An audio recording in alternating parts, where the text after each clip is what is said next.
Welcome to the Mrs. R Relevant Daily Draft Podcast. I am joined with Frank. Jake couldn't be here. Owen couldn't be here. I believe Owen's at a team banquet. Jake is at work. It is Frank and I. Frank's your second Draft Professor podcast, correct? Second one, Jim. Thanks for having me on. I think my first one was actually, I want to say it was before the season even started, before week 0. And so I'm happy to be back on and maybe a little bit more consistently throughout the year.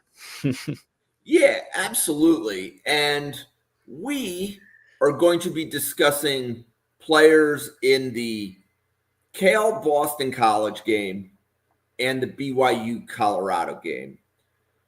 I want to start with Cal Boston College because we haven't covered either team, Cal or Boston College, yet. So when these teams were picked for this podcast, I'm like, oh yeah, I love hearing about new players. So when you were looking at the tape of the Cal and the Boston College players, who evaluated the highest for you? So I would say there's two guys I liked, one on each team, Jim. And the first guy, his name has been thrown around a little bit, and a guy that's risen as of late, more of a late riser, wasn't really known as much last year. Hezekiah Masses, the Cal corner, a guy I thought when I watched the film, I thought looked pretty good. I watched a little bit of this season, but also last season. 6'1", 185 pounds. So he's pretty, a little bit leaner, but a good length and a good height for Masses. And really what stood out to me is the numbers so far this year. He is currently second in college football in forced incompletions. So he has 7 of them. So, the ball skills have been on display. He's tied for second in interceptions. He's got 3.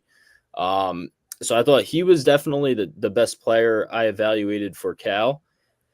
And then for Boston College, I mean, we think about Boston College, they've been one of the better offensive line units as of past couple seasons. Like even last year, they had Ozzie Trapillo drafted to the Bears and Drew Kendall. I want to say he was the center or the guard, went to the Eagles. So my guy from Boston College is Jude Bowery, the left tackle. He's 6'5", 308, redshirt junior, I believe. And as far as he goes, I thought he looked good. Obviously a little bit undersized at 308, and I know there's length concerns, but he's light and nimble on his feet. He's got a good anchor. He's flexible. And so I would say those two guys are the top 2 on my board in this game, although I know there's some other names out there as well. So do you think that those guys are top 100? Do you think Masses and Bowery are top 100 caliber players? Top 100? Well, that would be like towards, I guess, third rounds. Yeah. I'm probably right there with Masses right now. Like a day 2 player, or maybe a mid to late day 2 player. And so I would say, yeah, to answer your question, even though that's more of like, again, with Masses, he's more of a late riser, and it's been the last couple of games that really makes me feel that way. And so I'd like to see it a little bit longer.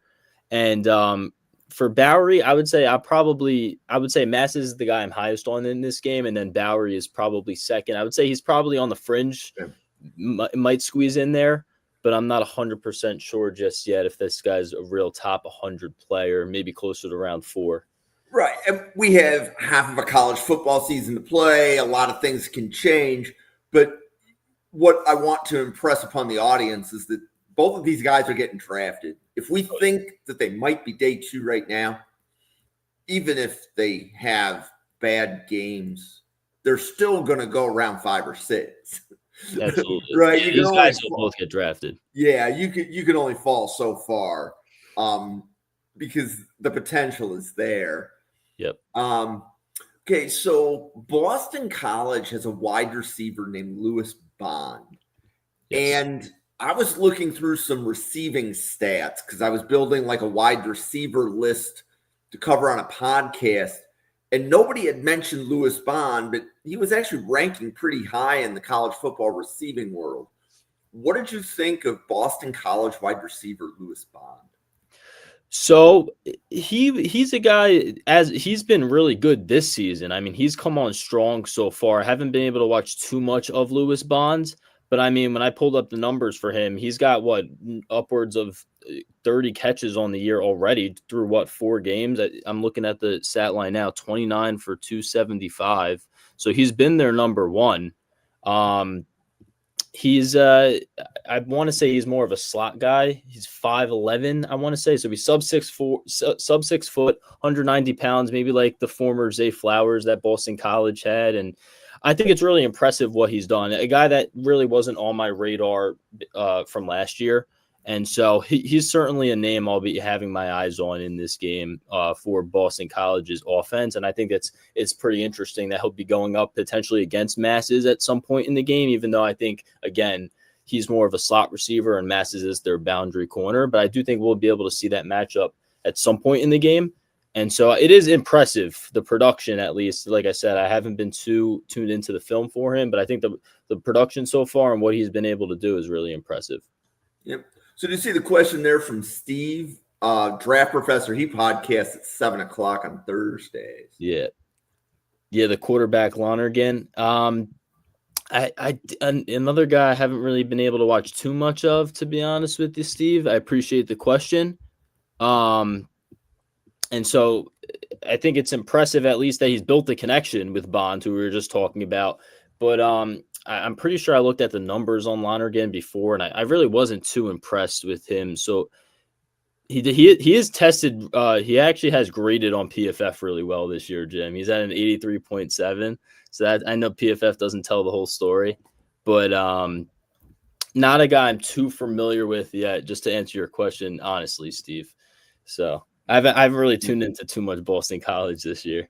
Well, and again, so that's part of the, let's say, the joy of doing these team deep dives, is it lets us look at a team and maybe find a player that nobody else is talking about. For sure. And there's a couple of other players who are on the Boston College list. One was edge Quintavious Hutchins. Anything? Did you have anything on him? Quintavious Hutchins. I know the name certainly rings a bell. I don't have any notes. I'm trying to see. I don't believe I have notes on him. The guys I had notes on were really the guys for Boston College on the offense. So I had it on Jude Bowery. I had it on Logan Taylor, the right guard, as well. Okay. For Boston College, and he was really impressive to me because he's like 6'7", 312 pounds. So like light for his height and his size, but a really tall player, big man. He has a 70.7 PFF grade so far per PFF, which is 91st percentile on the year. So up front, I told you before, Jim, Boston College, they're usually pretty good. And I actually did have some notes on Lonergan too. So he what really impressed me with Lonergan this year is the touchdown interception ratio. He's like 9 touchdowns, 1 interception. He's tied for 15th in the nation right now in passing touchdowns, and his adjusted completion percentage is pretty good at 77.1. So those are the notes I had for the Boston College guys. I didn't really have as much on the defensive side, to be honest with you, even though I know there were some guys on the list. Okay. You said Hutchins, right? Yeah, Quintavious Hutchins. And so that'll be a guy I can go back and maybe watch a little bit more on before the game on Saturday. Okay, and then how about tight end Jeremiah Franklin from Boston College? Anything on him? Yeah, so I didn't have any notes on him, but definitely a guy in this game that's going to be on my radar. I don't really have much written down on him. Yeah. And then anybody else from Cal that you want to talk about? It was that defensive end. His last name is really tough. He's on the list, but Aiden Kiana? Yes, that guy. I don't that's another guy. Again, if I were to have a watch list, it would be him and Masses are probably the 2 guys on Cal. I believe he's like a redshirt senior. So that's a guy that I don't have notes necessarily, but a guy that I'll be watching out for in this game that's draft eligible. He's a redshirt senior, 6'3", 320 pounds, so a pretty big player. He's a 6-year player that's graded pretty well. Plays a lot on the D line, not necessarily always lined up outside at edge. So a guy that's pretty interesting to watch, but not a guy I've watched too much film on yet. I've had a hard time getting my hands on Cal all 20 this year. Yep, So and there's probably something. There's probably a reason that people don't talk a lot about Cal players because you're not the first one I've heard say that. yeah.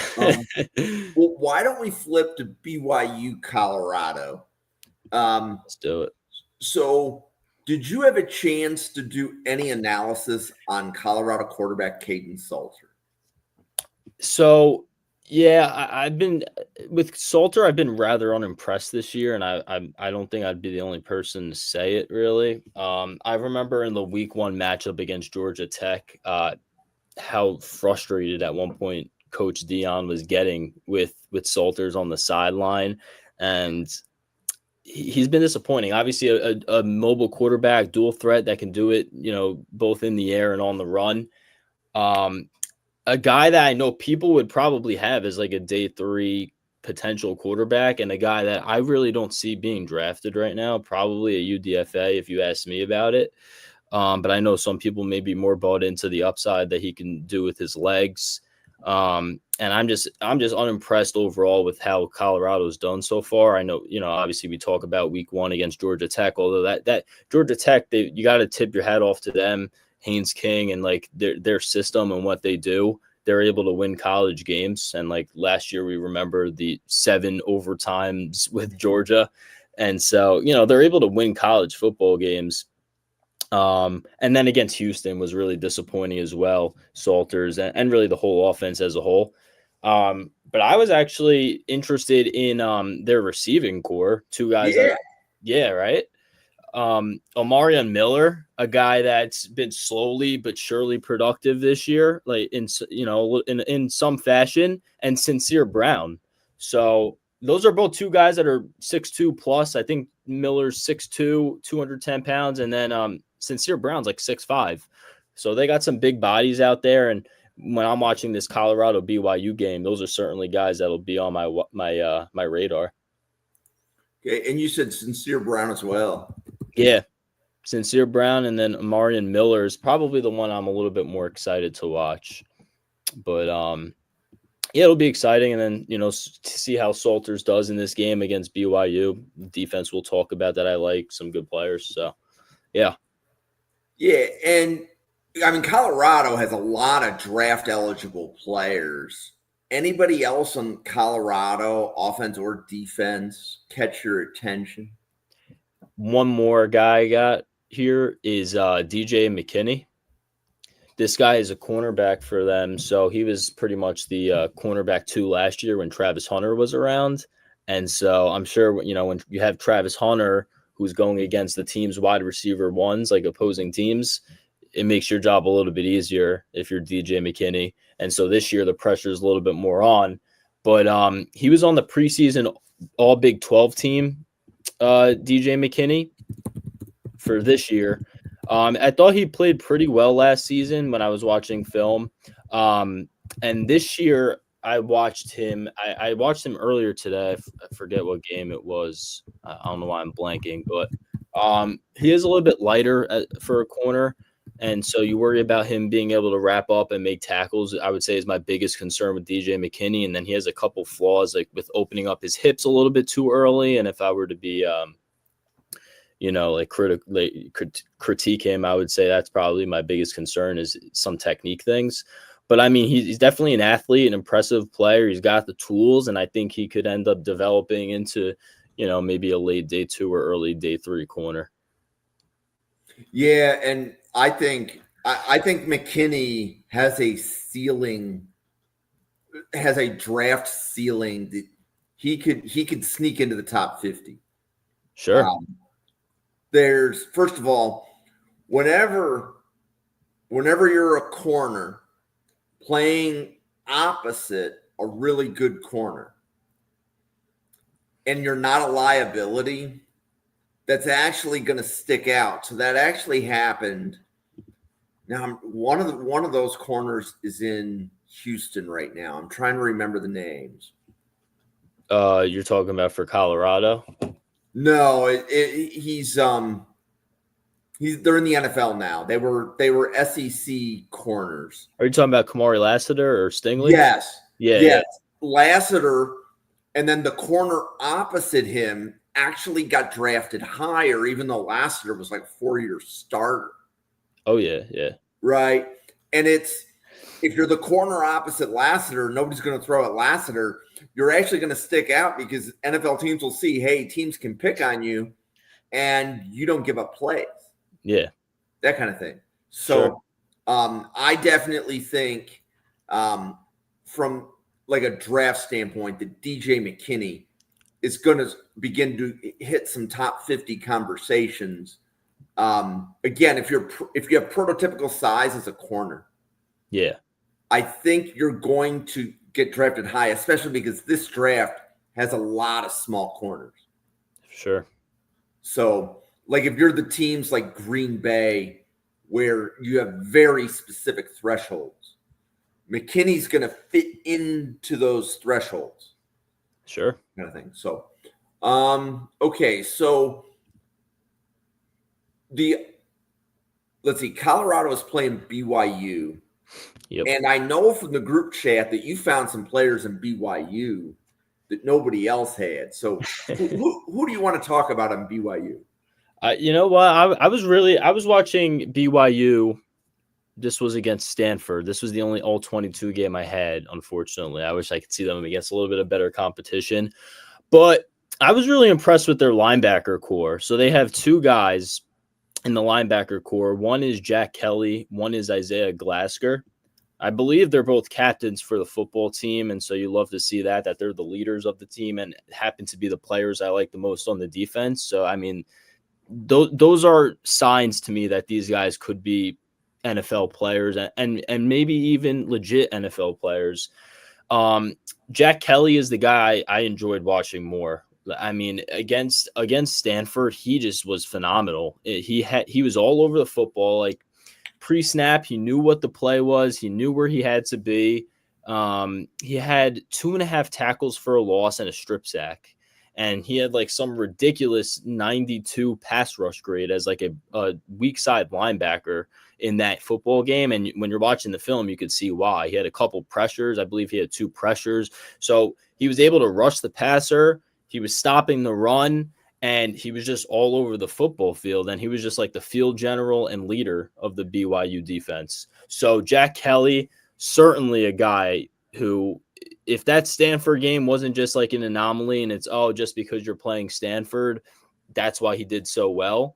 I really don't think that's the case. But if it was, that would stink. But I thought I was impressed with him in that game. And some of the traits you look for in a linebacker, especially like an NFL starting linebacker. I believe Jack Kelly had some of those traits, just like, seeing him even pre-snap and telling guys where they had to be or when guys were in motion, pointing them out for his defense. And then the other linebacker who I was also really impressed with was the kid Isaiah Glasker, and he's a little bit bigger. So Jack Kelly's 6'2", I forget exactly, 6'2", 242, and then Glasker's 6'5", 240. So he's a little bit taller. Yeah, Steve, I see you're saying bingo on Kelly. Appreciate you. Day 3 guy for you. Yeah, probably a day 3, maybe a late day 2 guy. And then Glasker, him, I wasn't as impressed with Jim as far as like being the field general for the defense and like calling out things and telling guys where they have to be before the snap and just as the play's progressing, knowing what's going on. But just an athlete and a guy who was stopping the run well. Maybe not as good in coverage as Jack Kelly. I think Jack Kelly was more well-rounded as a player, as where Glasker was maybe more of the athlete on the defense and just still a really impressive player, just maybe not as smart and cerebral, Okay. And anybody else in the Colorado BYU game that stuck out as you were looking at the tape of both teams? It was the running back for BYU, right? LJ Martin. Yeah, he's a good player. He stuck out to me on tape. I don't have any notes I didn't write down anything with him, but when I was watching the tape, I was impressed with him. And so he's definitely a player that will be if you're tuning into this game, I'm pretty sure this is one of the late ones on Saturday, like 10:15 or whatever it is, 10:30.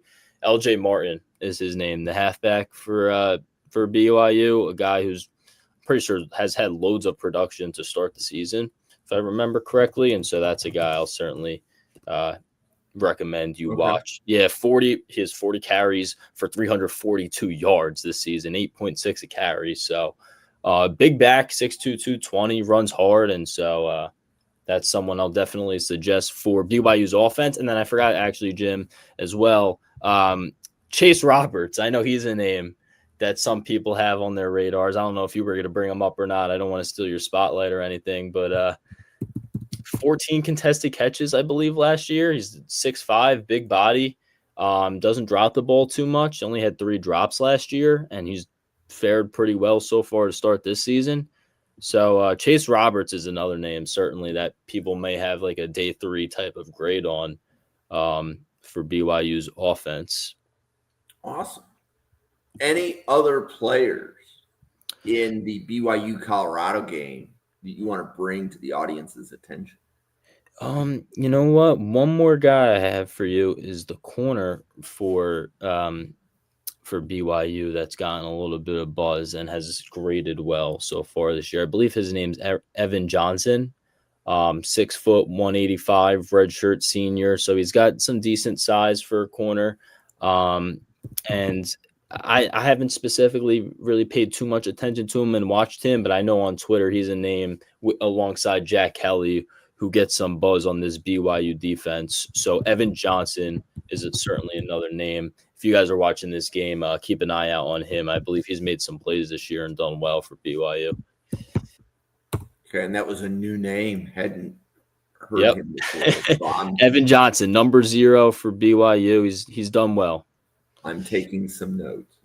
Sure. Cool. So between Cal and Boston College or BYU-Colorado, Frank, any other names you want to let the audience know about?